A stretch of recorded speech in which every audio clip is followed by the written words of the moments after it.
Week 6 of NFL DFS, mostly in the books outside of Monday Night Football, and there is plenty to discuss. We've got some backup running backs shifting into larger roles. We've got some more unfortunate injuries to discuss, some changes at quarterback we can dig into and see what changed, some non-injuries, which are very good. Kyler Murray's shoulder appears healthy. We're going to break it all down, let you know the big implications from a DFS perspective, and let you know what it all means going forward. Welcome on into the Heat Check Fantasy Podcast, powered by numberFire. That's right here on the FanDuel Podcast Network and numberFire.com. My name is Jim Sonis. I am a senior writer and analyst for numberFire.com. I'm joined here, as always, by Brandon Gadula. He is the managing editor for numberFire.com. Brandon, week 6 is in the books. How are you doing today?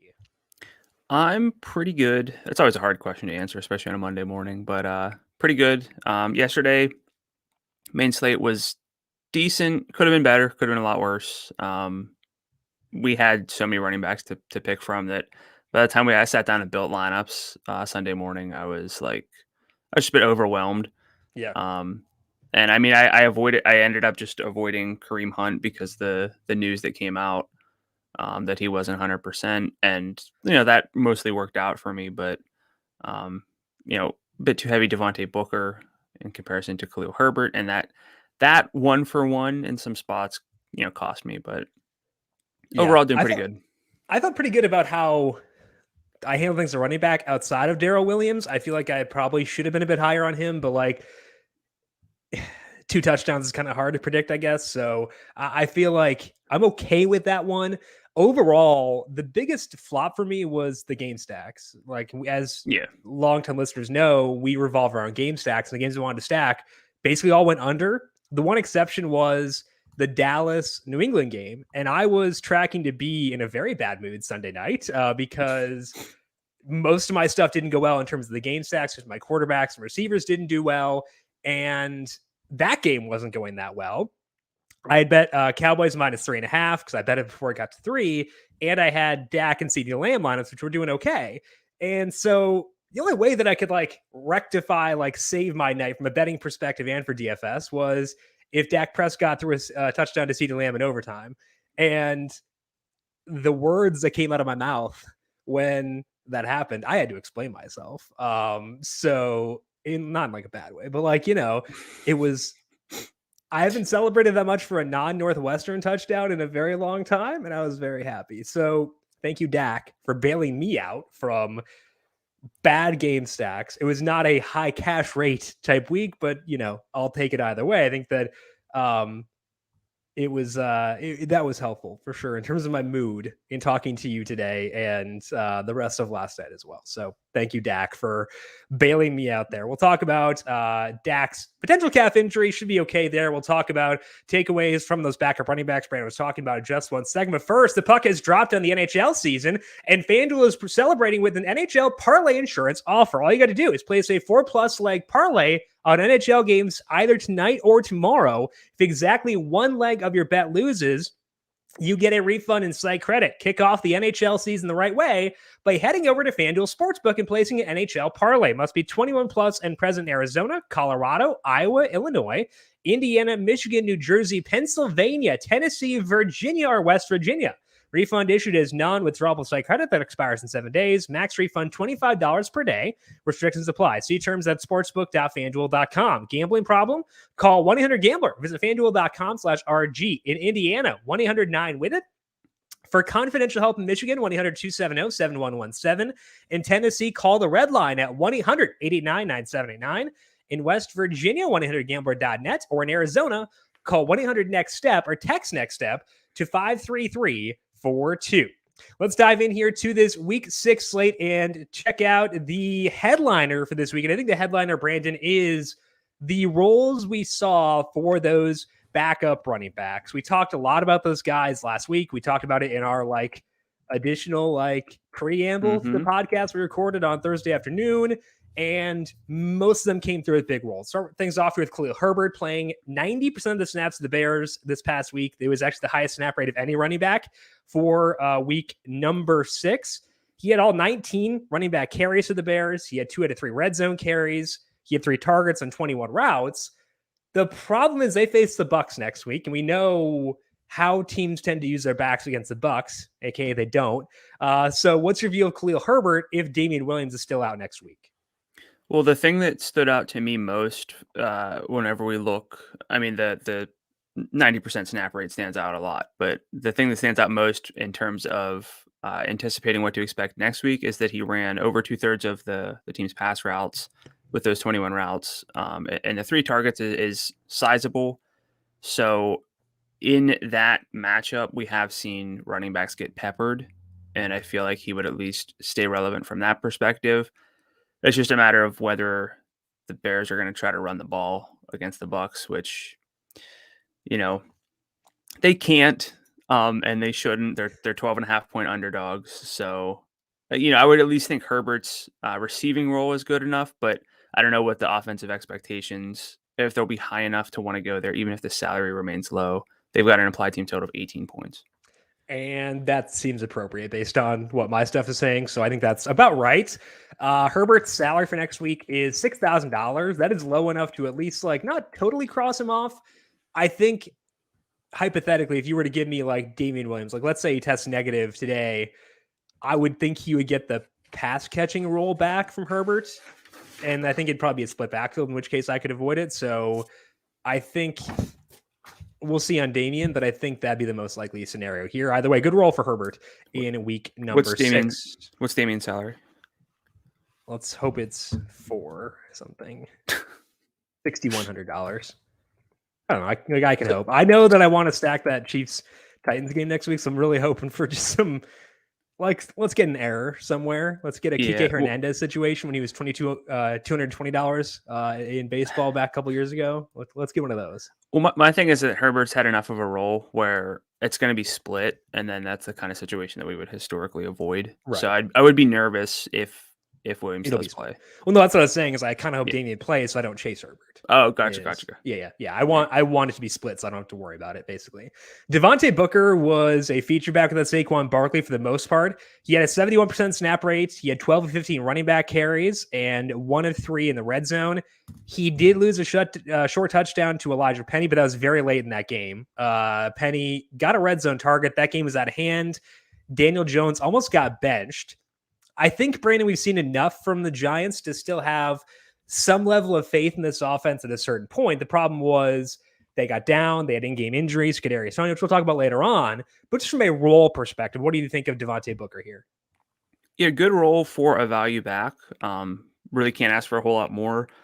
We would like these numbers for most backs in better offenses, and that would come with a higher salary. So if you just kind of take away the name here in the offense, and you look at a 71% snap rate, 12 of 15 running back carries, some red zone work again, and then put in that context of how the game got, we would like that role. So I'm good with Booker. Of course, we need this offense to play better than it did this week. Daniel Jones, you and I have had a bit of a history with Daniel Jones overall, and we're both warming up to him a lot. He's playing about 2 opponent expectation, so that's fine enough for me. It's whenever guys are really, really struggling compared to expectation that I want to divest, but enough from Jones to like Booker, but I have a really hard time with the salary for him.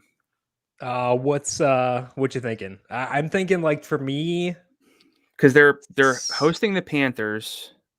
It's a tight 71% snap rate, tight spread. It's a good defense, and it's the kind of defense that can give Jones, that can put him in his uncomfort zone where he makes his Daniel Jones mistakes, which he did again on Sunday, which is why he almost got benched. Yeah. I would say 65 is probably where I'm comfortable. 68's the number I had in my head, but I would think that's a fair number. I would really start to balk at that, though. He's $5,800, so okay. I think he's undersalaried. Yeah. I need to make a list of dudes. I'm doing that now. I've been waving around this paper because I forgot my notebook. You take hand notes? During the show. We have a Google Doc right in front of us where you can take notes. No, I know, but I don't. That's the thing is, I don't look at the notes here enough, and things get lost amongst the whole note sheet. So I just have made it a habit. I started this I last don't week. even have any paper. I have like a Target gift card. I have a reminder to get my dog's poop investigated, and like some betting slips, but like I don't have any paper I can write on. So I don't know. This is And unsettling. But it, you, Booker's s- undersalaried. That's less unsettling. you say that as if like I'm weird for having some like paper nearby. Yeah, it is weird. Who writes? It's 2021, dude. Give it the times. Daryl Williams had a really good role for the Chiefs. Really impressive here. 72% snap rate, 21 of 24 running back carries. He had 6 out of 7 red zone carries, including 2 touchdowns. He had 4 targets and 29 routes. So the yardage was not great, but like he was out there and he scored. And that's kind of the reason we want to tie our backs to good offenses. So name that salary for Daryl Williams in the shootout, the game of the Week 7 main slate. So before you answer this, can you just tell me what the difference is now between Williams and Clyde Edwards-Helaire when he was Daryl's better. just that you think he's better? Like, No, I was joking. I don't think there is a difference. Okay. So Maybe, well, no, actually, Daryl is less likely to use 2-minute roll snaps to himself. Right. I think that's the difference. So I think it's basically a CEH plus, but the plus is a little bit small. It's not like it's a massive difference. It might be offset a bit. I think that Edwards-Helaire has better yardage upside, but like that's canceled out by the fact that like he's not going to lose as much. So I would say it's a wash for the most part. Yeah. So I'm just trying to think of like what CEH would be. Now that game, if I'm not mistaken, is is the game. It's going to be the game. So, this could be, I'll say 7,000. I was thinking 68, so I think that's fair. The game's got a 56.5 point total. Nothing else is above 50. It's $6,700. I think that's very appropriate. A little bit under. So I searched Daryl, which means that I accidentally saw Cordero Patterson's salary, and I saw the 8,000. I was like, "Holy poop!" Like Daryl Williams is $8,000, and no, it's Cordero, which is even better. Is he still wide receiver eligible? I was going to say, he is good. Okay, but you said he's got an 8 in front of his name. It's 8 flat, but the regression monster's coming. No. He'll just be a top 5 fantasy performer on a per snap basis. I agree. Good assessment. With Daryl Williams at $6,800, I think like that's very fair. That's where he should be. Yeah. And because I'm going to be so aggressive in stacking that game, he'll be a key part of that too. Yeah. So honestly, that's the salary I would have said for CEH. So I just kind of added in that little boost that we talked about. Yeah, fair enough. I think maybe that's the thought process they use too. I'm not really sure, but wouldn't be shocked if it were. Chuba Hubbard's role was a bit disappointing, at least for me, because they had a negative script with no Rodney Smith. And I thought that Hubbard might get more passing game work with Smith being cut, but he still had just 3 targets. He played 66% of the snaps. He's good when they're in a neutral or a positive script, but when Sam Darnold's your quarterback, aka Jameis Darnold, who's back, and again, we're getting only bad Jameis here, not good Jameis. The odds that they wind up with a negative script are higher. So I'm conflicted on Hubbard because like some of the numbers here are okay, but like the offense is not playing very well right now, and it's still not a perfect role either. So where are you at Chuba Hubbard after we saw week 6? Yeah, I mean, so Darnold was the worst passer on a per play basis, according to numberFire's passing net expected points metric at a minus 0.34 in week 6. Daniel Jones was a minus 0.3, and this hurts my heart, but Justin Herbert a minus 2.9, which goes to show that it's possible to have bad games if you're a good quarterback. But what I'm getting at is I feel better with Daniel Jones bouncing back than Sam Darnold right now while Christian McCaffrey's out, just because you talked about their passing efficiency splits with and without McCaffrey, and it's wild. Now, Darnold did have some drops. DJ Moore dropped a first down. Robbie Anderson had dropped too. Robbie Anderson dropped. Chuba had a drop. So, like, I don't want to be too hard on Darnold, and I actually liked Sam Darnold a lot coming into the season, but if your quarterback play is bad, I need an amazing role. Like, I need a Najee Harris role. And even then, like Ben's been not great, but not like Darnold bad. So I don't really have a whole lot of interest in Hubbard unless we find out that the salary has dropped a ton. But in that game, like, because the Giants play the Panthers, like, give me Devante at this point for sure. Devante over Hubbard straight up. Yeah. Probably true for me as well, just because the role is better. And I think the offenses, unfortunately, are pretty similar. So I think that's appropriate. It's a good game in terms of like running backs. It's closer. But Hubbard's went up to $7,300. He can pay off at that salary if they get a positive script, but he needs that to be great. And we'll do this with the salary scroll or just get more context, but it's going to depend a lot on which running backs we have in the 7,000 range, because it was pretty loaded, at least on Thursday morning this week. So we'll have to see. I mean, that could be a reasonable salary, but I think for now, without a whole lot of like the additional context, it's a bit too high. We put him below Booker and Daryl at their respective salaries, correct? Yeah. Okay, I agree. Alex Collins was kind of a back moving to a larger role. Didn't play overtime last night due to hip and glute injuries. They play Monday night against the Saints. But Collins, before the injury, had a pretty good role. He had 20 carries and 1 target. He had 6 of 8 red zone opportunities for the team. He's getting a good role. So if he's fine, he'd be the clear lead back until Chris Carson is back. I will note, though, that Rashad Penny is eligible to come off IR this week. Not sure if he will, because that's been a really weird situation, but just noting that one here. Any thoughts for you on the Seahawks backfield, or not much since they're not in the main slate next week? I mean, it's a little bit more Monday night specific, single game slate stuff specific, but you and I both like Gino. We're rooting for him, but not a whole lot to get excited about. So, for context, if Alex Collins was healthy and on the main slate, I would need his salary to be like in the low 6s to want to get there. I'd agree. Just because that offense. I like Gino too. I respect him. Hope he does well. Not expecting that necessarily. Let's dive into some injuries stemming from the week 6 main slate. This one, unfortunately, not a surprise. Antonio Gibson ruled out late due to a shin injury. He has a stress fracture, so like it sounds like they're trying to manage it, but like he's gonna miss time eventually. They were down pretty big against the Chiefs, so J.D. McKissic played 60% of the snaps. He led the team with 10 targets. He also had 8 rush attempts compared to Jarrett Patterson's 1. I would bet that Jarrett Patterson gets more early down work if we do see a situation where Gibson misses time. But how would you view McKissic in the scenario where there's no Gibson in the immediate future? More work, as in more than he's been getting, or more than McKissic? More than he got on Sunday. Okay. Yeah, I would agree. I mean, JD McKissic is like someone that I've targeted in season long this season, just because the pass catching is, he has the potential to rack up targets and catches. And even on a half PPR site such as FanDuel, maybe even especially just because it gets more overlooked, there's value in that. And Washington is a 10-point underdog to Green Bay for next week. So, we could see a ton of receiving work for JD McKissic. So far, this doesn't account for week 6 at all yet, but Green Bay's been pretty susceptible to backs, catching the ball.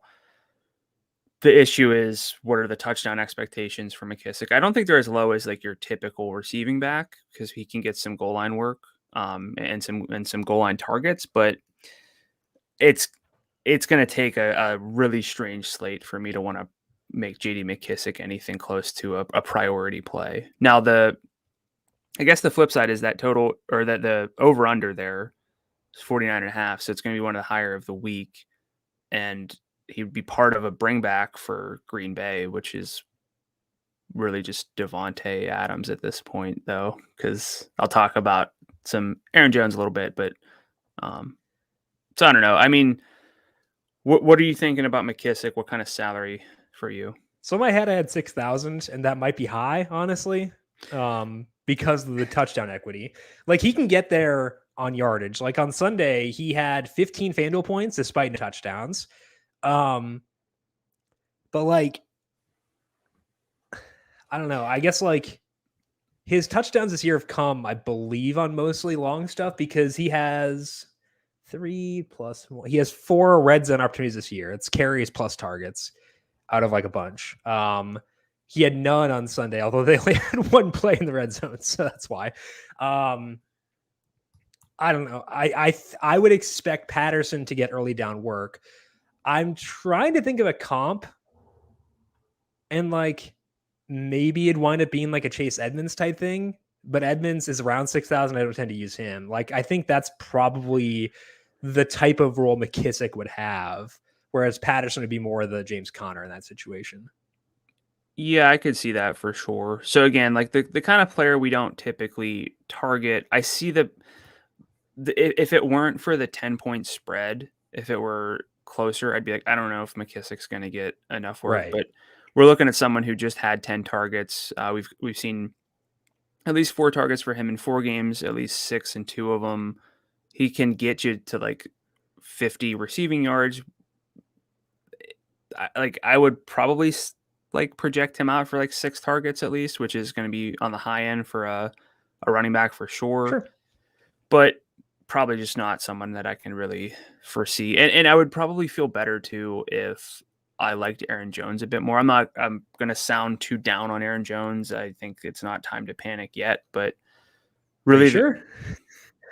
I mean, like completely panic and just say never again. I'm not. Oh yeah, he's not a never again, but he's pretty panicky. So like, yeah, I'm talking game stacks. Like for Green Bay, it's Devante obviously, and then maybe. So I don't really feel like I got to get to McKissick. I felt, if they were playing the Chiefs this week, I'd be like, yeah, I'd be more open to that because I want different stacks of that game, but not for Green Bay as much. Yep. Let's move now to Kareem Hunt. Ruled out late due to a calf injury. It sounds like it's not an Achilles, which I guess is good news here because that's what it looked like initially. Hunt played 69% of the snaps while playing through not just that, but also I think he had a knee injury and a wrist injury coming in. They were down by 16 points with 12 minutes left when Kareem Hunt got hurt, and they got the ball back when they were down 23 with less than 5 minutes left. So really garbage timey. Dearness Johnson played those 4 snaps. Demetric Felton did play, I think, 12 snaps, and only 2 of those were in the backfield. Johnson was in the backfield for 12 snaps. So if we're looking at Thursday night, Brandon, I'm guessing Hunt's not going to play. I don't think Chubb will play either. My guess would be Johnson handles a good chunk of the early down work, but Felton probably gets like a good pass catching role in this offense. What's your view of the Browns backfield based on what we know right now? I mean, it's tough. I was really digging in, doing the play-by-play stuff, trying to figure out who was on the field once Kareem Hunt got hurt, and Arizona just had the ball for like 7 minutes, so not a whole lot to go off of there. But I would presume that Johnson's the guy you would prefer overall. But I'm down on this offense, and I have been. So can't imagine why. Yeah.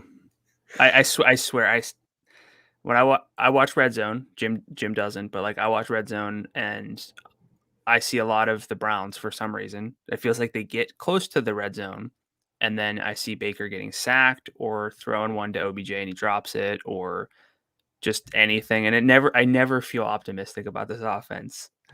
At least Odell played better this week. Yeah. I guess there's that, the one positive. My dream scenario is that Kevin Stefanski goes and grinds some Arthur Smith tape and turns Demetric Felton into Cordero Patterson of the North. Just saying. I'm not saying he will, but I'm saying he should. Let's have some fun here, Kevin. Best friend Kevin. Let's have some fun. Speaking of not fun, Kadarius Toney got ruled out with an ankle injury against the Rams. He looked awesome. Like he had 3 targets on the first drive. He caught a ball, absolutely took a defender's soul, and then got hurt. Limped off, went to the locker room, didn't come back. It's a bummer. He's been so fun to watch, and that stinks. Sterling Shepard benefited most here. He ran 53 routes. He had 14 targets for 76 yards. Dante Pettis, remember that name? And Evan Ingram also ran 40 routes. Pettis got 11 targets. Colin Johnson ran 35 routes and had 5 targets. They might get Darius Slayton back next week. I would assume Slayton will be good to go. Kenny Galladay's on the mend as well. So I would bet that the Giants we saw in week 6 are less healthy than the Giants we see in week 7, despite the fact that Tony's probably not going to play. So how are you viewing this team if Tony misses time? Most likely just prioritizing Sterling Shepard, who I think led all receivers in route rate. He's at 96%. I mean, doesn't get a whole lot higher than that. And the work was pretty good. 2 downfield, 2 red zone targets for him with his 14 total targets.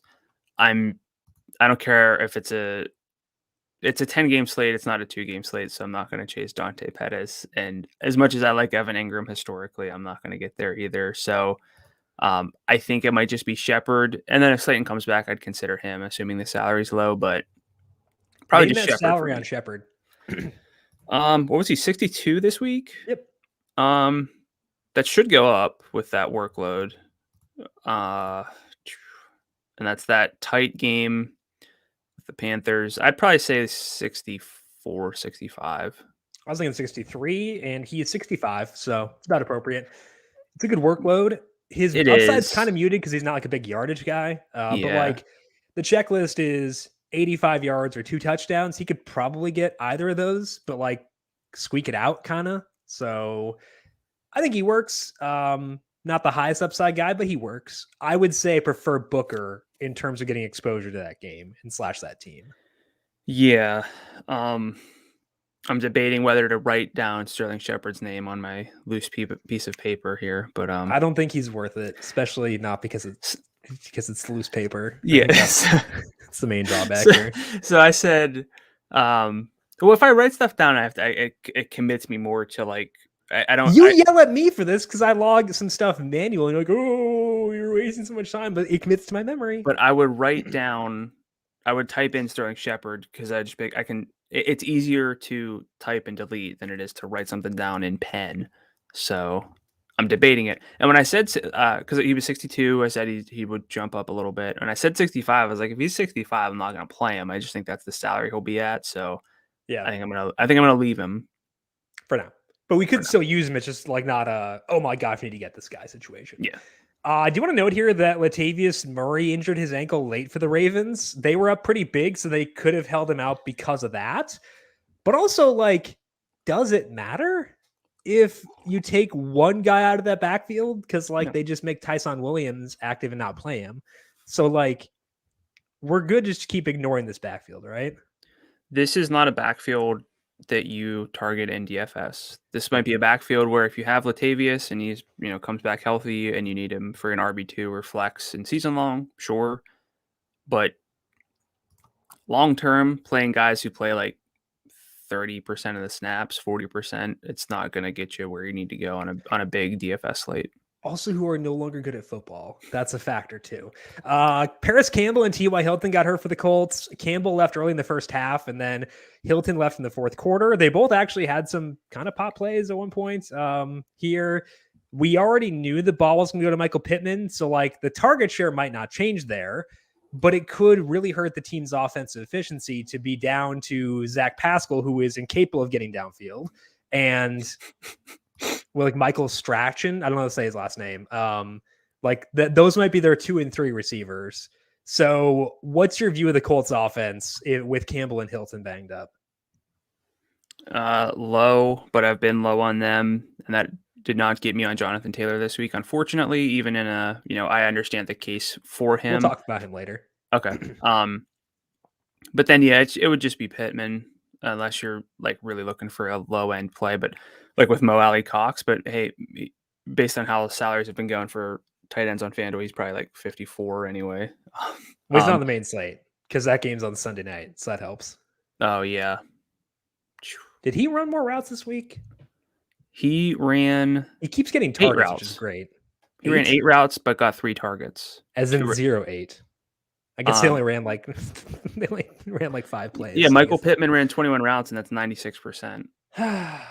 What a trash so Mo Alley Cox ran 8 routes, which is 36%, 3 targets with a touchdown, 2 downfield targets, 1 end zone target for him. I mean, so like on a per route basis, it's going to be there, but other than that, it's kind of iffy. Jack Doyle also ran 8 routes. So just free Mo Alley. Well, Cox. Yeah. Let him free. Or Ashton Dillon. Give me some Ashton Dillon. That's Sunday better. night. That's better. That's better than Zach Pascal, if we're being Yeah. honest. I do want to note an injury that was not an injury, which is Kyler Murray's shoulder. He looked great. He averaged 0.47 passing net expected points per dropback. His ADOT was 8.1. He's good to go. We'll talk about the pass catcher later on. And then Dak Prescott says he has a calf strain, but he says he should be good to go. They're on a bye this week, so I guess we're good to go, but just making note of that for later on, but protect Dak at all costs. Let's talk about some role changes we saw here in week number 6. Leonard Fournette, Thursday night Lenny, turning into a featured back, and I'm beginning to trust it. What could go wrong? In 2 games with Giovanni Bernard back, Fournette is averaging 17 carries, 5.5 targets, and 28 adjusted opportunities per game. That is carries plus 2x targets. He has at least 110 yards from scrimmage in both games. He had 8 of 18 opportunities inside the red zone. They get the Bears on the main slate next week. So name that salary on Thursday night /Lombardi /playoff Lenny. Probably like 73, I would say. Yeah, that's probably about appropriate. I think that's where I'd be as well. I was worried you were going to say, like, are you nuts? He's going to be 8,300 because he's my guy. His snap rate's still around 60 something or some percent. So 63% the past 2 weeks. 7,000. I think that's appropriate. Yeah. I'm gonna write them down. Leonard Fournette. So you can hear me typing because I'm not an idiot. I'm using electronics, using technology. Dog, I got so many spreadsheets and windows open by the time it's time to build lineups that if I have a list, I'm not going to get there. And I keep a list and I don't stick to it, so I need to write these down and have it next to me. Okay, independent of the salary, $7,000. What are your thoughts on Leonard Fournette right now? Like him, relative to look. I mean, we have the stud running backs, and then we kind of have everyone else. He's at like the bottom of that everyone else tier. Which I know is probably confusing, but like that's why I think the low 7,000s is justified. And I'm higher on him than his salary actually ended up being. Definitely, before the past few games, he would have been firmly in the mid 6s at best. But I'm up to, and again, the way that I view running back on a main slate is anyone with a 7 or higher in front of their salary has to be someone I feel like they're going to play at least 65% of the snaps. He's right below that, but within this offense, it helps me overcome that concern. Yeah, I think that he's pretty sick. And like, I don't think it's totally out of bounds because we know that Bruce Arians is a liar, but he is, when he speaks well of players, that means something. Not saying like he's going to use them, but when he says like, I think he's showing a lot, et cetera, and he's talked well about Leonard Fournette. It's actually turned into usage. I think I feel good about it. $7,000 low enough. Let me ask you this: considering role and considering team, Leonard Fournette or DeAndre Swift in a neutral situation? I'm still going Swift. I'll go Fournette. He's like, the offenses make a big difference. Yeah. It's close though, and it wasn't to start the season at all. It wasn't even a few weeks ago. I just, with Swift specifically, I just like, it's very evident that they just want to throw him the ball. Yeah. Lombardi Lenny. Thursday night Lenny got 6 targets last week though. Just saying. Looks like James Robinson's expanded role was not just because Carlos Hyde was banged up. He had 25 adjusted opportunities this past week. That is his second most this year. He also had 100 yards from scrimmage for the 3rd time in the past 4 games. Across that 4-game span, Robinson has 39% of the team's red zone chances. It's still not like the best workload, but it's getting better. Where are you at on James Robinson right now? So here might be a better question just because I don't like this offense.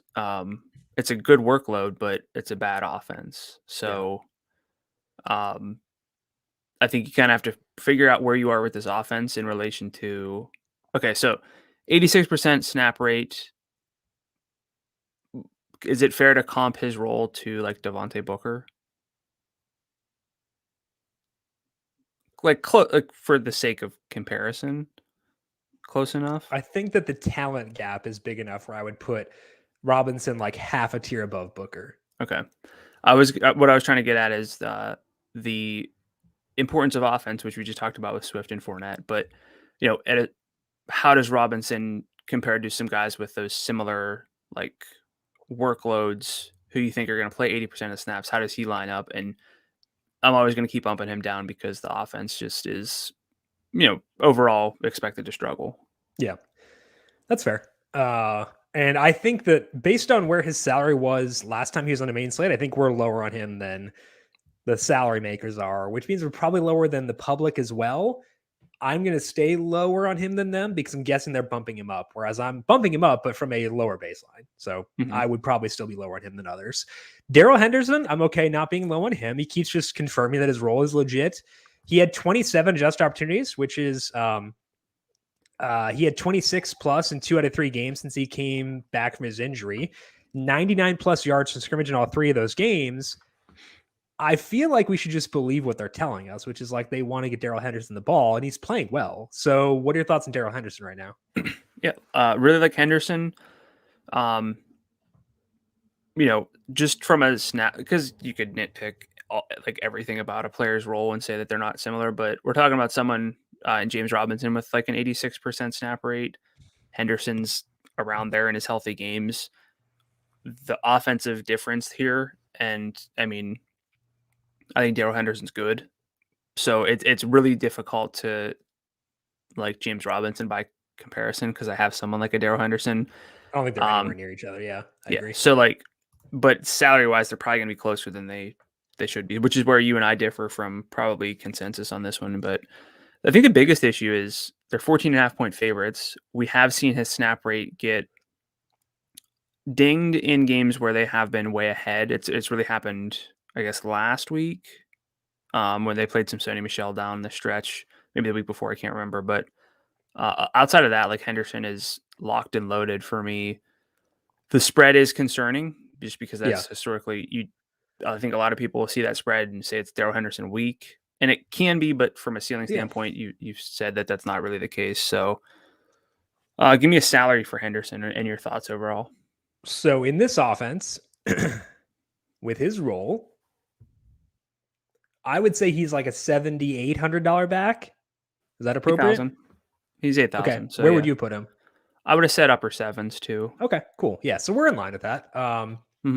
The spread is like concerning from the ceiling perspective. I think the one thing that works in his favor this week is there are 2 things. First one is that there are a lot of heavy spreads this week. Yeah. So the relative downgrade of that is lower.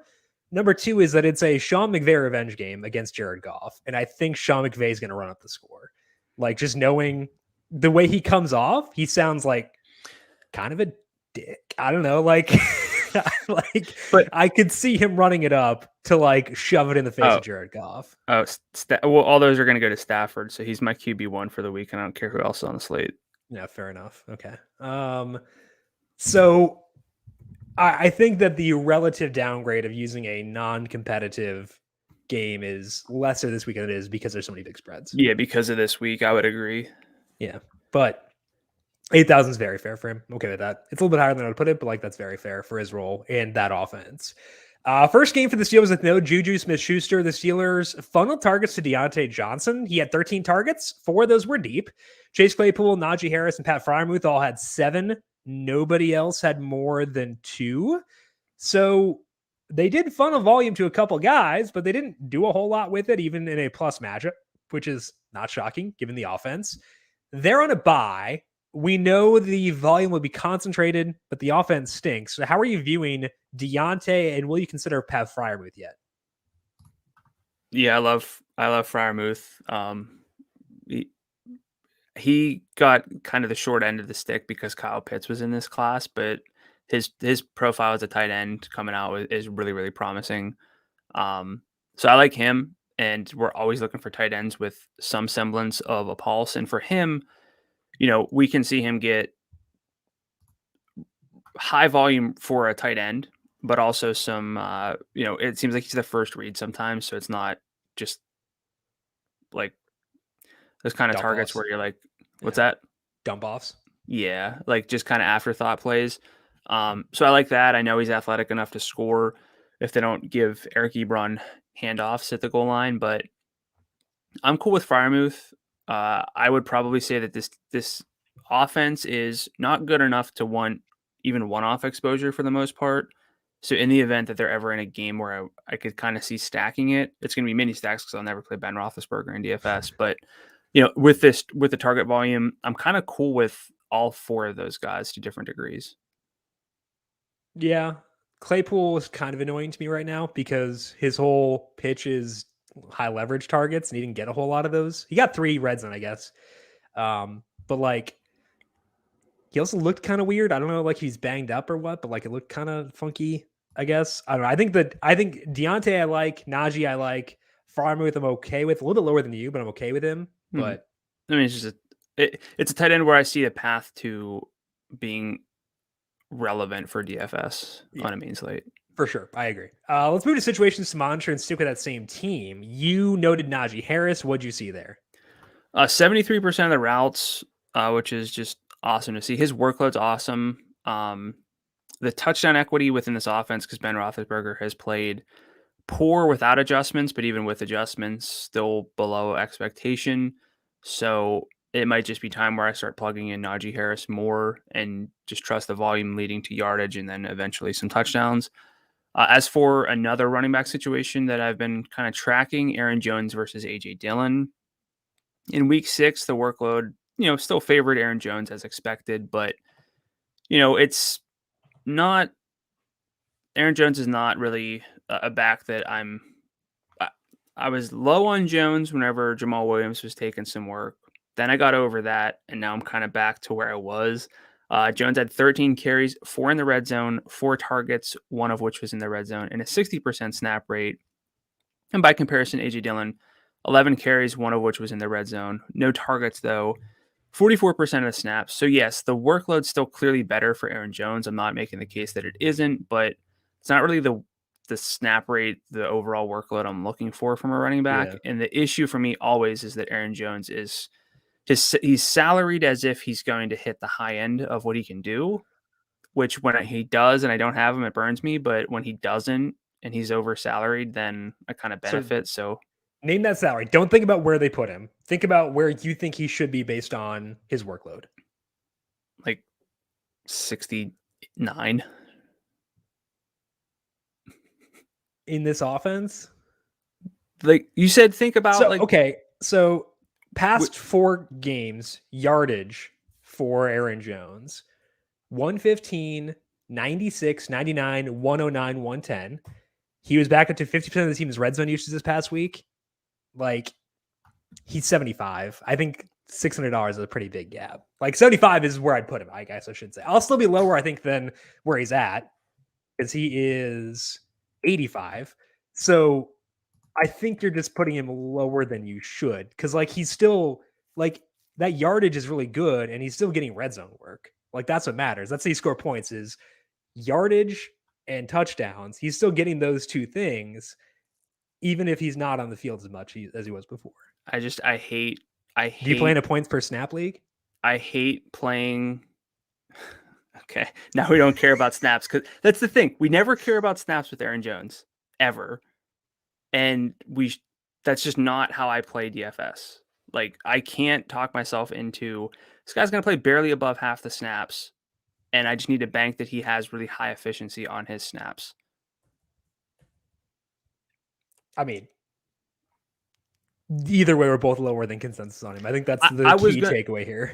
So I was going to say like 71, 72, but then I felt a little bold, so I went below 7,000. I just don't like the snap rate, and I never have, and I don't like that Aj Dillon's taking more carries. Again, I talked about the leverage on Aaron Jones's. Aaron Jones or Leonard Fournette? Fournette. I go Jones by a bit, but like I think they're very similar right now.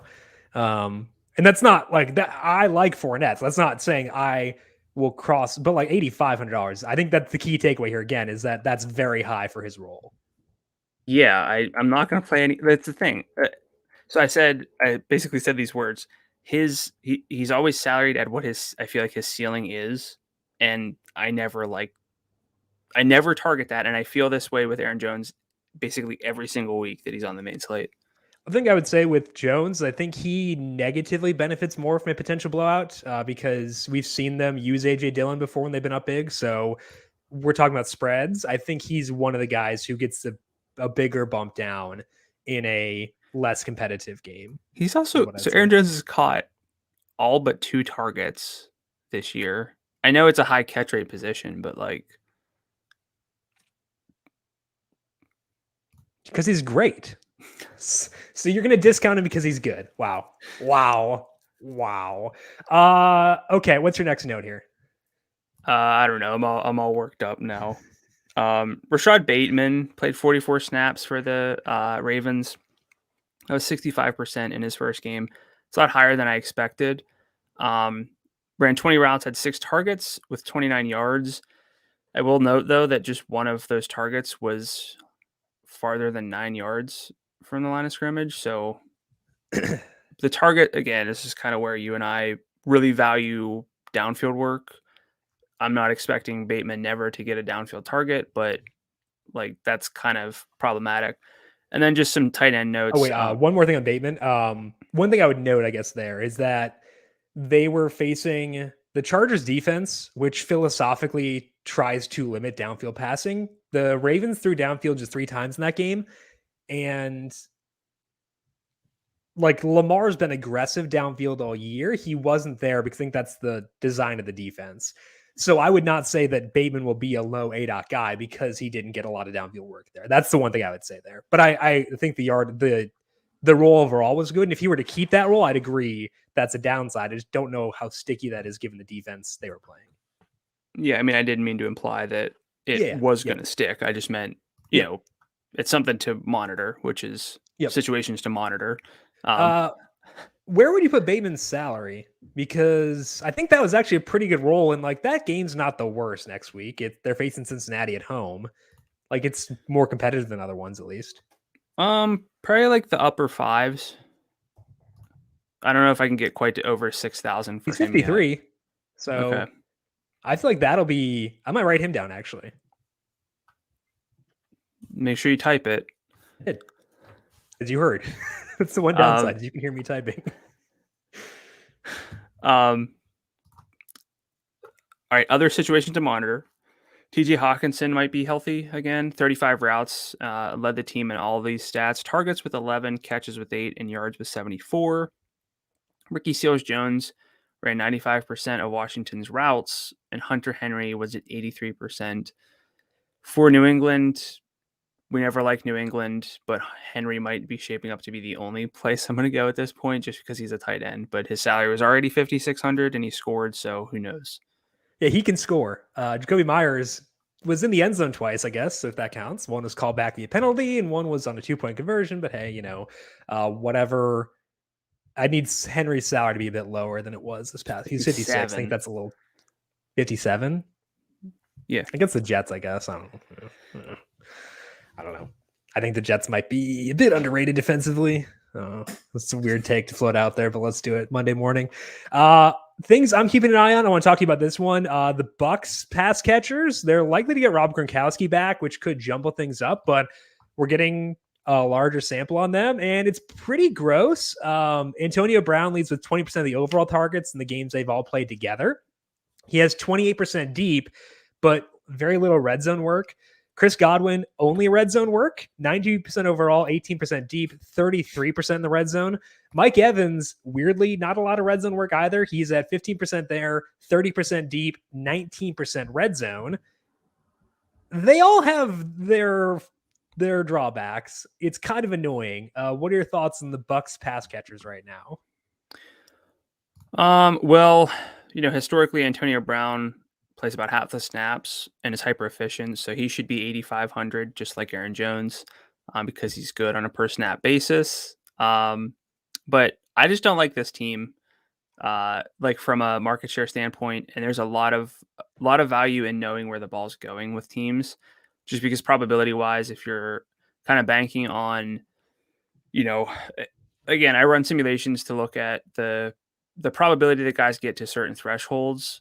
They're all going to project fairly well from like a median standpoint, but just the sheer odds that they hit high ends are going to be a little bit lower than you would like for what their salaries are because they are within a good offense. So, I feel like this is a team where if I want to stack them, I kind of can't stack as many other teams because I need to make sure I have my bases covered because, and this could be playing scared, but if I'm stacking because Tom Brady's passing well enough where I'm going to consider him. I started the season really just targeting the rushing quarterbacks, but if I want Brady, it's going to be tough to build lineups with just Antonio Brown and not have any Chris Godwin, for example, who's kind of underperformed a little bit the past 2 weeks. So I'd like to buy low on him if possible. But, again, I talk about this a lot, but I think there's a ton of inherent value in knowing where the ball's going. Yeah, Godwin 67. I like that. Yeah, that's low enough for me to overlook some of the concerns and take swipes, given how good the offense is. Antonio Brown 74, Mike Evans 71. I feel like out of that group, I just take the lowest salary guy and go from there, right? Do you think everyone will do that though? I think they'll go to Brown given the production, but I could be wrong. I don't know. I mean, 13 targets on 37 snaps. That's nuts. I mean, the snap rate, I think the route rate matters more. The route rate is also decreased from those two guys, but he doesn't play in a lot of heavy running personnel sets because he's not out there for two receiver sets. Yeah, he's I could have. What's the route rate? For the season or what? Let's say for week 6. For week 6, route rate let's go full team.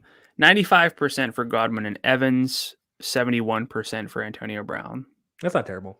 It's not. I think it's actually maybe a little bit higher than it has been, but yeah, it's the snap rates being 50%. But for Brown, I understand the context. For a running back, I get a little bit more nervous when they're not necessarily on the field. Speaking of speaking of snaps, Jonathan Taylor's red zone role is unreal right now. They have had 10 red zone plays the past 2 weeks that were not sacks. Shocker that Carson wants to take a sack. Anyway, all of those plays were Jonathan Taylor runs. That brings his season-long red zone share up to 48%, which is a stupid number. Is this increasing your willingness to use him? 6,900. Get out of here. Yeah, he and Jones are my nemesis when it comes to. They're the new Derrick Henrys. DFS. Now that we love Derrick Henry, you have to find someone to replace him. Yeah, I kind of bucket these two specifically together where I know the snap rate's going to be bad, but they're going to get the ball and they have the potential to score twice. They have yardage upside because they're good, but it's whenever they don't really hit those high ends that it feels kind of trappy. We look at Taylor's not on the main slate, so No. I get the case. I'm warming up to Taylor more and more. I should have been on him more just because the matchup was promising and there's always that path. And with the red zone work, honestly, I'm not going to say we don't care about carries, but we care less about carries than we do with targets. And we care a lot with red zone carries just because that's where valuable touches come from. So, I'm good with Taylor. I'm getting better with Taylor than I was. I think the concern would be if the receiver injuries lower the team's efficiency, that could be a downside. But I mean, his role is better than we bill it as being. It's getting better, I think is what I would say. Donald Parham's role, not getting that much better. He ran 14 routes compared to 24 for Jared Cook. He may get there eventually. I know there was a blurb about him over the weekend. He's not there yet, though. So if he has a breakout and I'm not there, I'll buy in after. I'm not there right now. Cortland Sutton and Noah Fant seem to be pulling away from the Broncos' other pass catchers. They had played 3 games with no KJ Hamler. Sutton has 28% of the overall targets, 52% deep, and 35% in the red zone. That's nuts. Noah Fant is at 21% overall, which is very good for a tight end, 14% deep, 18% in the red zone. So both these guys have good roles right now. They play Thursday night. I feel like Sutton's probably going to be one of the better fantasy options in that game from a single game perspective, just because he's getting so much high leverage work, right? Yeah, I'm going to go nuts for Cortland Sutton on the Q&A because of the air yards. And I had a note on him as well, but then I saw that you had something. He had a league best 20.2 weighted targets this week, which accounts for your red zone and downfield targets. Leads the NFL in air yards per game over the past 3 weeks. He's at 188 per game. Terry McLaurin's at 180. Jamar Chase and DJ Moore are next at 131. So his gap is pretty, I mean, it's close to McLaurin, but, over everyone else, it's pretty massive. Teddy is definitely more than viable. So I'm very high on Courtland Sutton, despite the fact that we'll never really stack Broncos games when they're on the main slate. He's kind of someone I would even just consider in a one-off because the workload is so consistently good. You mentioned McLaurin's name, and I feel like that's probably a pretty good comp. McLaurin pre this year, because the defense is so bad. Like when it was Washington tended to be in lower scoring games, but because the market shares were so good, you could consider him. I think that Sutton's kind of in that same bucket, and he's good. So I think that helps as well. Let's talk about the Cardinals. It may be moot with the Zach Ertz trade, but the Cardinals did run a bunch of 4 receiver sets on Sunday. Rondale Moore played 58% of the snaps. The other 3 receivers were all at least 84%. Moore ran around an 18 of 32 dropbacks. The others all ran at least 26.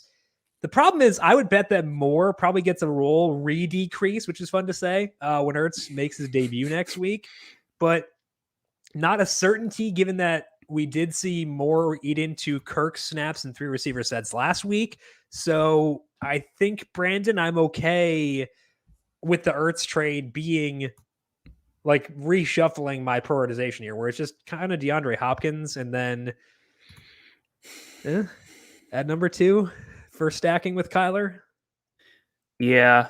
It's really hard to narrow that down. And this is not a team where we needed a new wrinkle to mess with. Because now once Ertz plays against Houston, and I'll ask you about his salary in a second. Once we have that, then the sample kind of goes back to 1.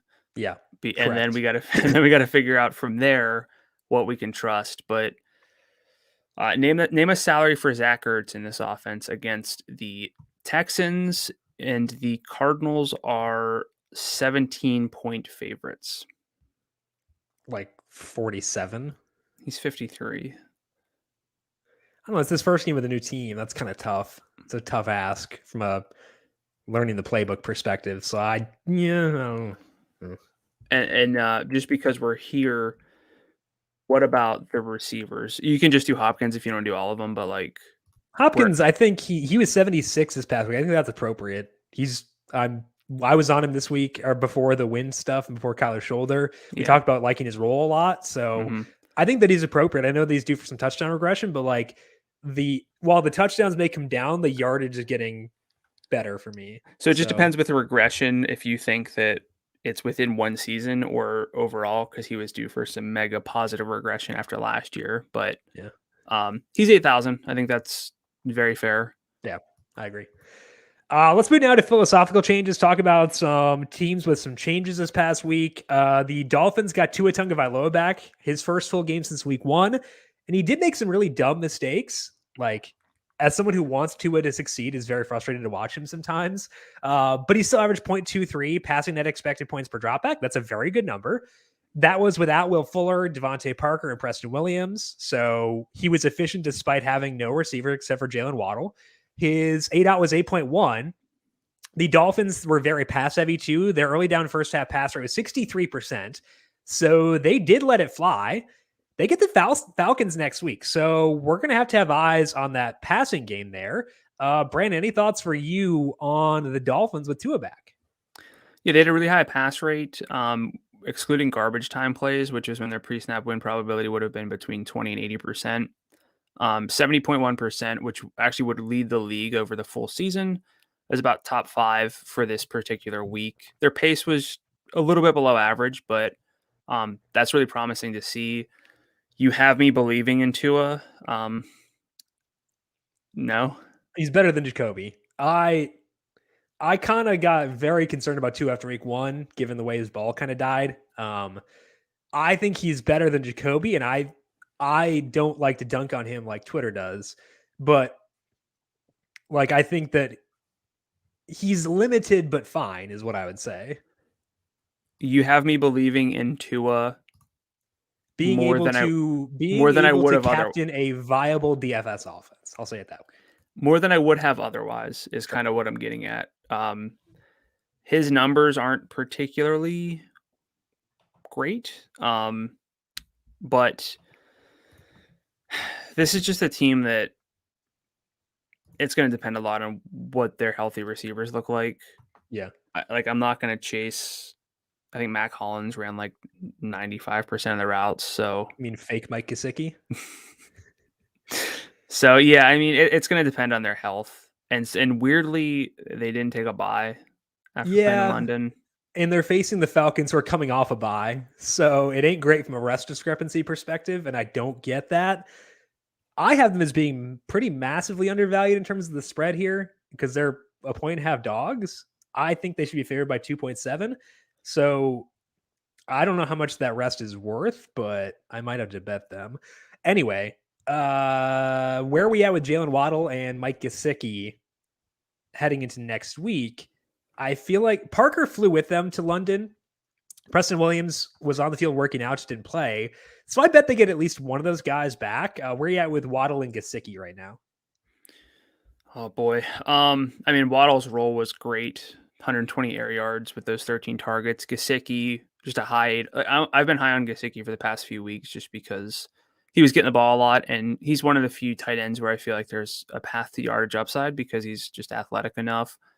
So Gosicki's going to be in play for me. Waddle is going to be really salary dependent. Do you have a feel for where you'd put Waddle on the main slate in terms of salary? Probably around like 62, 63 or so. I saw 59. Gosicki's salary and it actually made my jaw drop a little bit in a good way. Gosicki is 6,000, which is really easy to say, and Waddle's 5,900. Gosicki's too low for his role. I mean, do you disagree? I can see the case, but what are you actually thinking? Because that might be where we did 65. Like a legit 65, not a, oh, that's kind of weird that Hunter Henry is $6,500 this week. Like a legit $6,500. Yeah, maybe.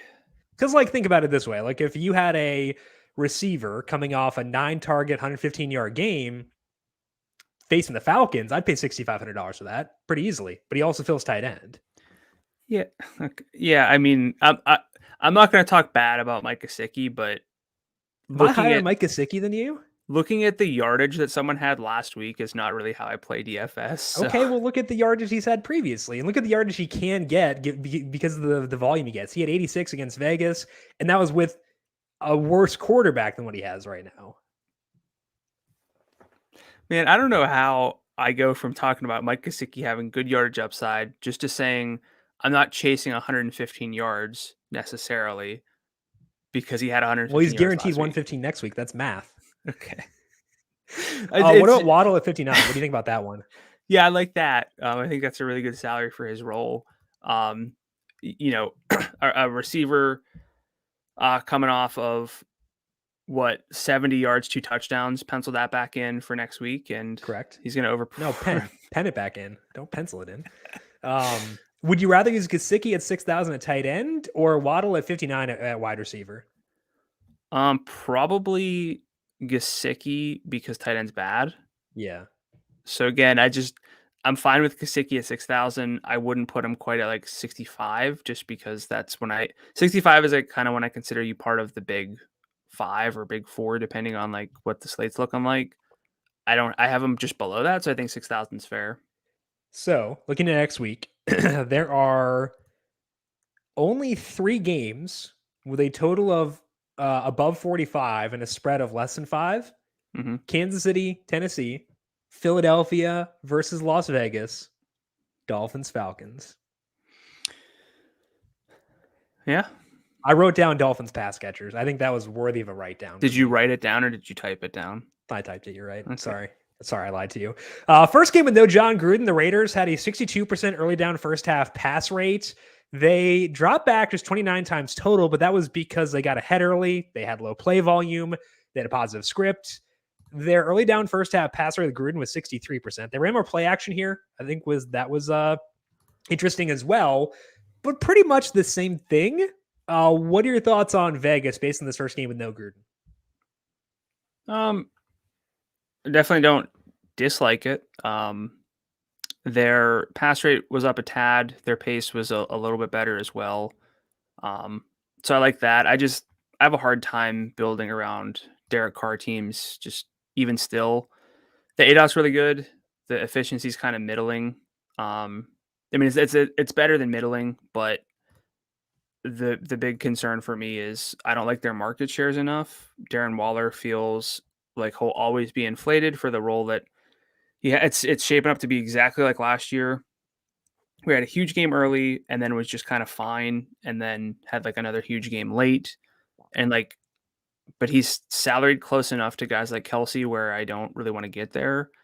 And as much as I'm cool with Henry Ruggs from a downfield, like high leverage, maybe he'll catch some perspective, it's really about it for me. Where are you at on Josh Jacobs? Because I'm kind of interested. He's facing Philly next week. Their run game is trash, but Philly's run defense is trash.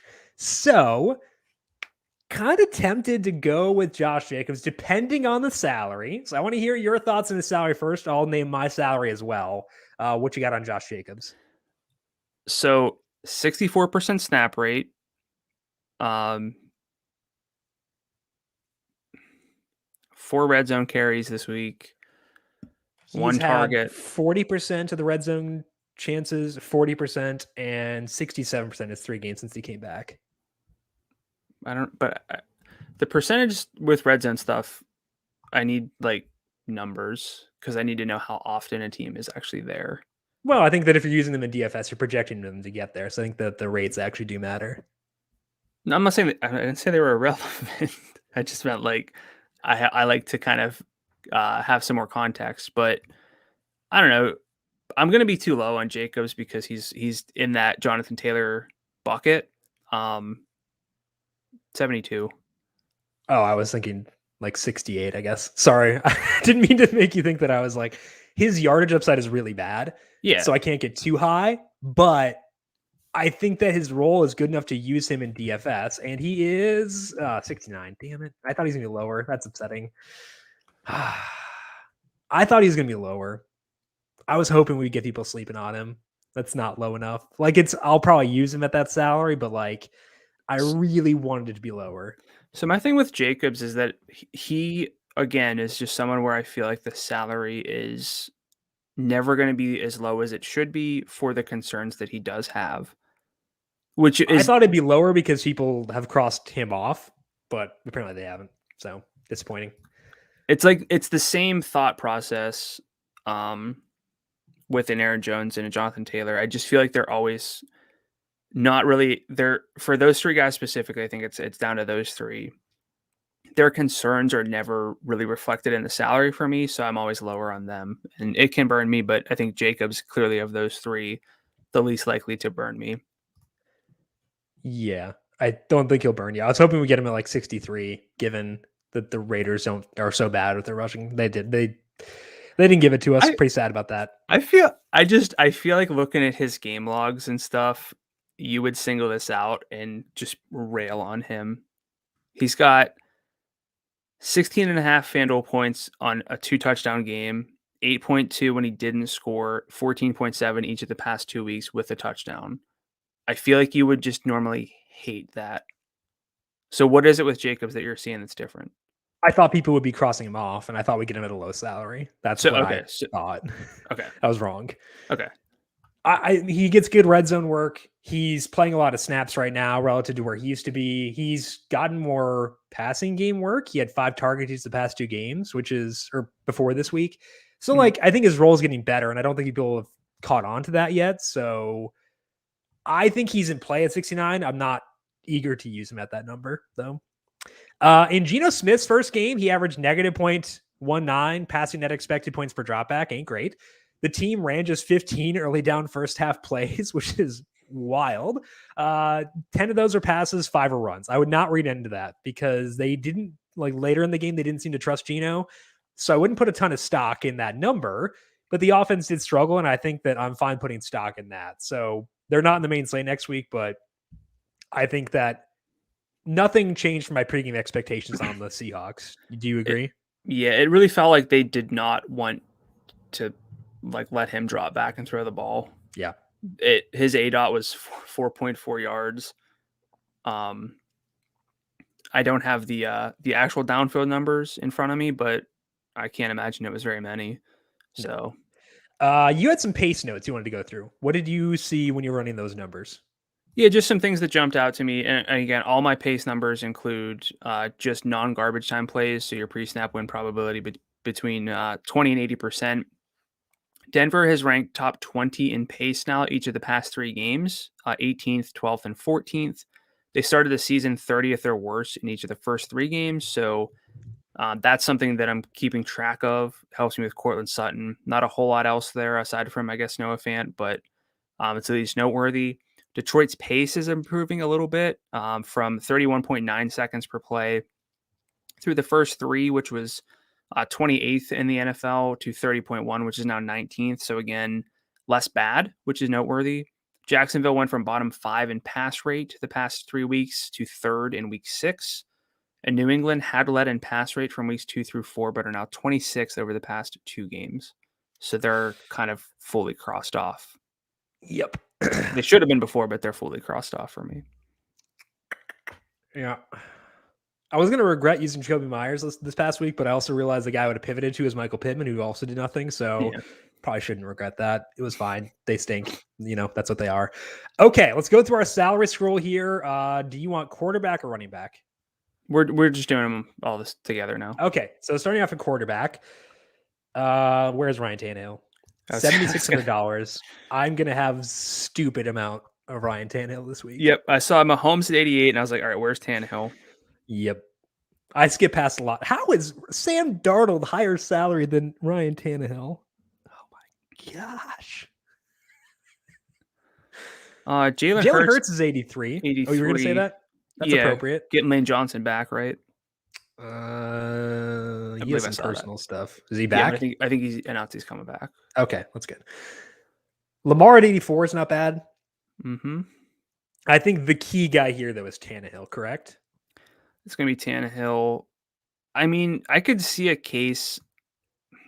Well, I could see a case that hating this, but just Matt Ryan coming off of a bye, maybe things get right a little bit, but he's outside. Sure, but that again is we singled out as one of the games where it's close. I think it's gonna be a thin quarterback week. Like it might just be Mahomes, Tannehill, and Hurts, maybe, or Jackson. It's not that thin actually. That's 4 quarterbacks that's where I'm usually at. So I would say right now consideration set is Tanny, Hurts, Lamar, Mahomes, with Tanny being the heavy emphasis. Stafford revenge game. I think Stafford's gonna have a very easy path to. Again, I don't like to bank on, 3-4 touchdown games because you could probably bank on it there, but you probably can there. Yeah. Let's go to running back. Derrick Henry is $11,000. Oh my goodness. Wow, buddy. I think that's a situation where if you're using Henry, you almost have to stack him with Tannehill just to offset the salary a bit. Yeah, probably. So so this is going to drive me nuts because we have Derrick Henry at 11,000. Christian McCaffrey's going to be out. Then Aaron Jones at 85. He's second on the slate. I do not think that he should be second on a main slate, but the running backs behind him are pretty iffy. And Cordero's 8th. So our top 3 backs are Derrick Henry, a guy who plays 60% of the snaps, and a guy who is like the outlier of the season at 8,000. And Daryl Henderson. Oh my God. So it's so Henry 11, Aaron Jones 8.5, Patterson 8,000, Henderson 8,000, and then it's just down to Chuba Hubbard at 73. So we're either gonna prioritize Jones. I mean, we're gonna prioritize Henry for sure, but if you're not prioritizing Jones and Henderson or Patterson, if you're there, you're naturally going to save a lot of salary at running back. So I think that's going to be a key takeaway from this recap. You can save money at running back and use Cordero because you can put him at wide receiver and have 4 running backs in your lineup.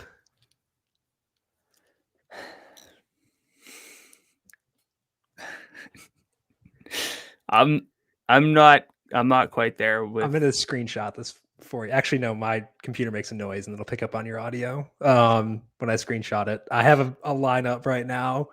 Oh boy, that is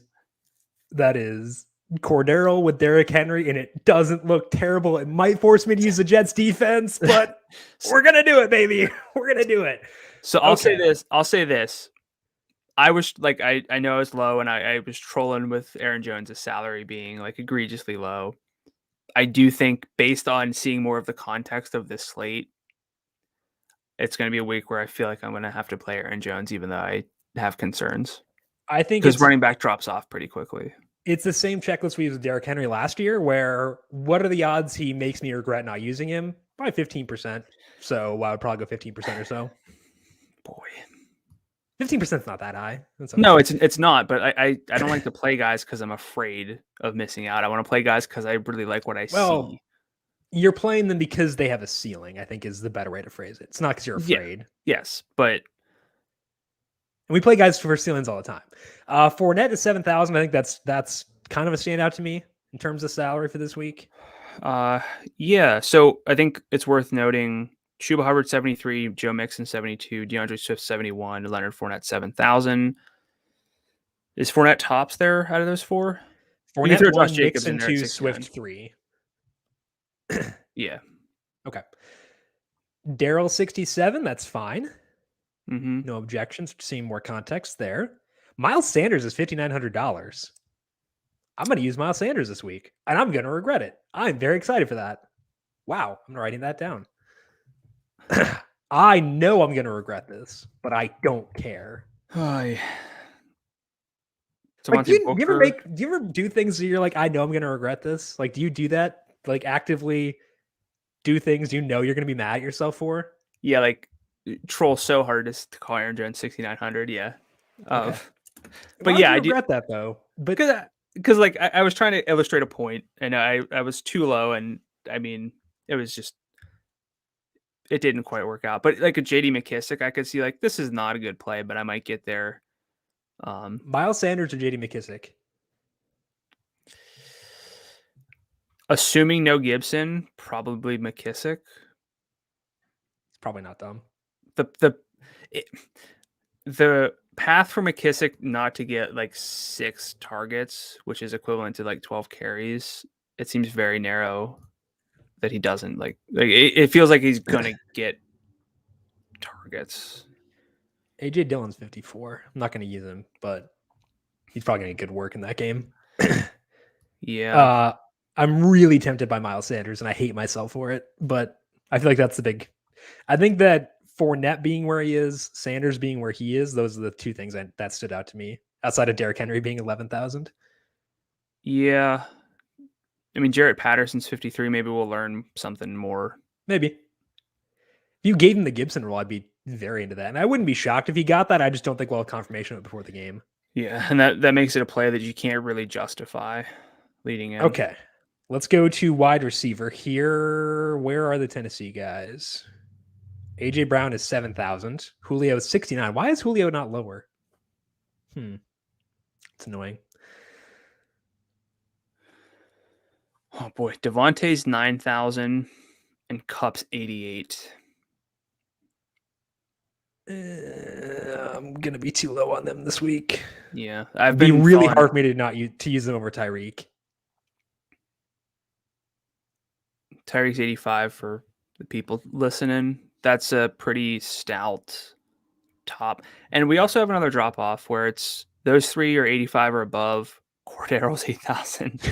Nuke 8,000. DJ Moore 7,700, and then Jamar Chase is 75. So very few above 75. I feel like typically we get a little more in that like upper 7 range, but it's really just DJ Moore by himself. Yeah. Scrolling down, I think the Tennessee guys at 7,069 are the two kind of standouts there in that range. Godwin at 67 stands out to me. Darnell Mooney's $5,900. It's a script where the Bears love to throw against Tampa Bay. He got 8 targets on Sunday. That's not bad. So I feel like there have been historically more high 7,000 receivers, and that the 6,000 range was always kind of where you and I would just load up on receiver. In the past few weeks, the 6,000 range has been mostly vacant. I've been pretty frustrated with Jalen Hurts' passing efficiency, but Devante Smith at 58 might be low enough to get me to still go there. Like he hasn't scored since week 1. His yardage has been super volatile, but he can still hit the high end. So I think that Devante Smith at $5,800 is worth noting here. Yeah. But yeah, so there are 8 receivers in the 6,000 range. That feels like impossibly small for even, and it's a 10-game slate, but like, I would guess that part of it is because you've got Devontae, Kupp, and Tyreek Hill up top, and then you've got Derrick Henry at 11. I think that the algorithm like forces it to like settle out to like an average salary, and I'm guessing that pushes a lot of guys down. Most likely. But yeah, Smith's a good call. I can't believe we're looking at Allen Robinson healthy at 5,800 and just being like, no. He had 4 deep targets on Sunday, I think. Was it? 5. He had 5 deep targets. He had 4 the entire season before that. So that's the thing is like, is he worth jotting down? No, but Mecole is. Is he down? $5,400. I'll take that again.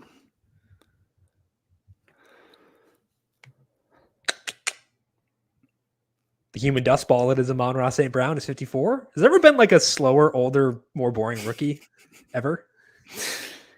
Khalif Raymond 53. Khalif Raymond gets a lot of like. I'm keying in on Khalif Raymond for the Thanksgiving slate. Oh, okay, cool. Woo. Woo. Okay, that's fine. Bateman 53 stands out to me too.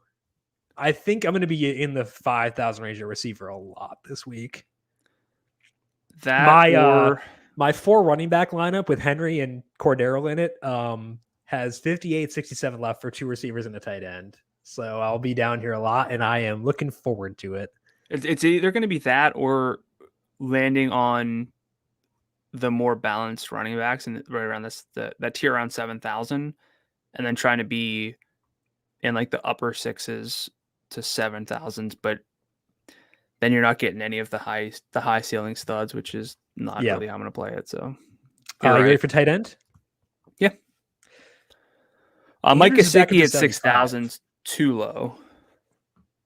Are you agreeing with me, or are you being? No, I think he should be 6,000. I was just messing with you. Oh, okay. I thought you were agreeing with me. Pitts is 61. Not terrible for that game. I don't know what his role will be with Ridley being back. Yeah. But like, I mean, that's fine. Hawkinson at 62, as I mentioned, he was kind of back. For their 14-point implied total. Yeah. Tyler Higbee's 55. I believe he played every snap this week again. He has not scored more than 12.5 FanDuel points yet, but I've used him pretty much every week. RSJ is 54 against the Packers. It's not bad.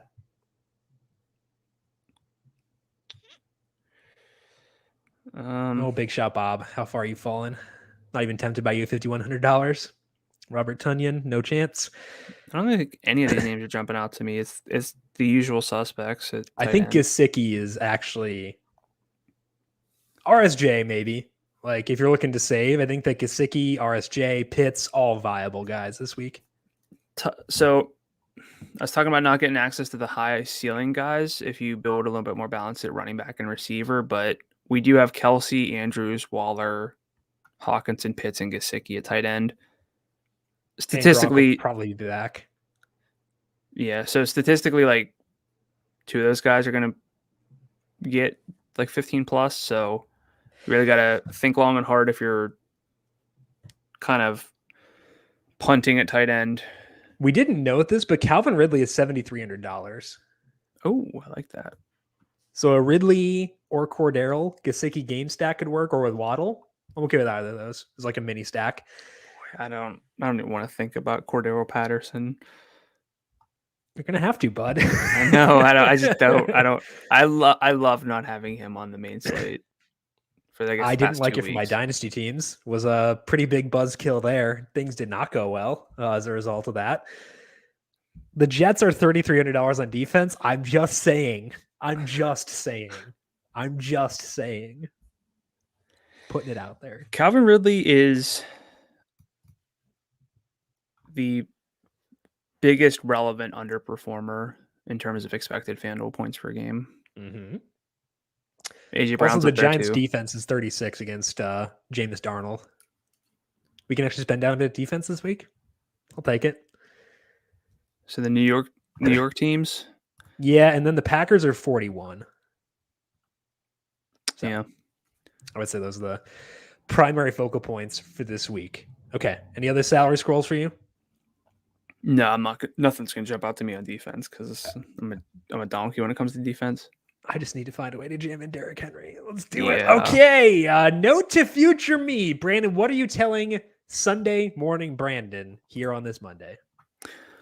Check my notes again, my sheet of paper here with some names that I wrote down. And I can keep up with this throughout the week, cross off some names, add some names, but I do think that the salary scroll has been very helpful for me because never are these numbers fresher in our minds than when we just spend an hour and a half talking about them. So, we'll have to account for weather and spreads and things like that change. But I think checking your notes, keeping notes, however you keep them, it is noteworthy.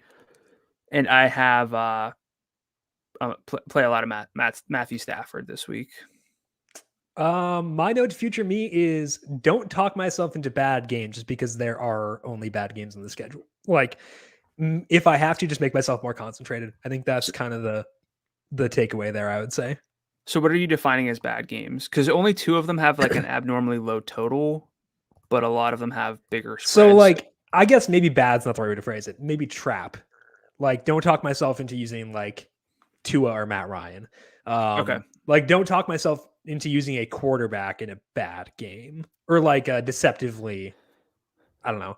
Like, basically, don't bump up the middling games because there's a lack of good games this week. Like, I'd rather go to Tom Brady's a big favorite or go to Stafford's a big favorite than go to someone in a tighter game just to fit my typical process. I think that is a week where I need to tweak things a bit. Play the good plays, even if their games aren't as good as we would like them to be. Yes, because the relative downgrade this week is lesser than usual. And that does matter. Okay, I got you. Yep. That's a good note. That is all that we have here for today. Brandon, any final thoughts for you before we close the book on week number 6? We're getting to the point in the season where samples are getting big, but not every sample is as relevant as others.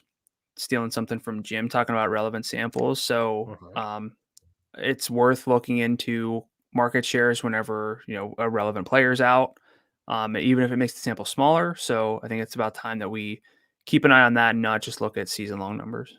Also, don't overreact to performances, like yardage stuff. Don't pen in Mike Gosicki for 115 next week. This is probably a note to pass me, maybe. I don't know. We'll see. I just can't believe you said that one of all things, but whatever. He's gonna get 115. Like, give me odds that he gets exactly 115 this week. Give me odds. I'll run some numbers and I'll give you some odds. Thank you. You never gave me numbers on David Montgomery getting to 20, by the way, and he got 20 before he got hurt that one week. So I'm just a little mad that you never gave me that number. It's true. Pretty mad about it. Pretty mad.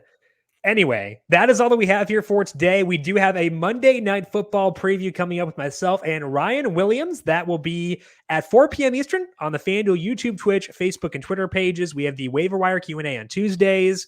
Brandon has the Thursday night preview. What is it this week? It's Browns Broncos. Yeah. So it's Cortland Sutton, big Cortland Sutton night. And Demetric Felton in the Cordero Patterson role. And then Friday is our snake draft. Brandon won this week, so we're all tied up at 2 again because why not? So a lot of good stuff on the FanDuel YouTube, Twitch, Facebook, and Twitter pages. Also, make sure you are subscribed to the numberFire Daily Fantasy podcast feed because NBA coming back this week. So Tom Vecchio will have the Daily ISO once again, the Daily Deke already going up for on the NHL side of things. UFC, NASCAR, PGA, all right here on the numberFire Daily Fantasy podcast feed. Make sure you're subscribed, and if you like what you hear, leave us a rating and review. Brandon, people have questions for you on Twitter, where can they find you there? I'm at Gadula13, GDULA13. And I'm at Jim Sannes, JIMSANNES. You can also follow the FanDuel Podcast Network at FanDuel Podcasts. Big thank you to everyone for tuning in for today. Good luck to you with your Monday night single game slates. We'll talk to you once again on Thursday to preview Week 7. This has been the Heat Check Fantasy Podcast, powered by numberFire.